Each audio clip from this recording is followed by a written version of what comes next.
Kanisa ya ADC, Bwana sifiwe. Asante sana. Mimi naitwa Jalango, mbunge wa Lang'ata.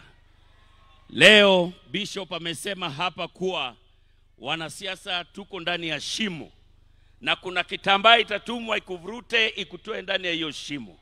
Na naona mtu wa kwanza mwenye atatoka kwa hiyo shimo ni Rais William Samoei Ruto. Kwa sababu ya hizi barabara anajenga, atapanda juu. Kwa sababu ya hizi nyumba zinajengwa, atapanda juu. Kwa sababu ya hizi soko zinajengwa, atapanda juu. Na kwa sababu ya hizi stadium zinajengwa, atapanda juu na yeye ndiye atatangulia kutoka nje. Na kuna Bishop amesema hapa yeye pia anataka umtembelee. Na kuna kitu anataka kukuambia juu ya 2027. Hata usimtembelee sana kwa sababu nilikuwa nimesikia ni nini atataka kwenda kukuambia.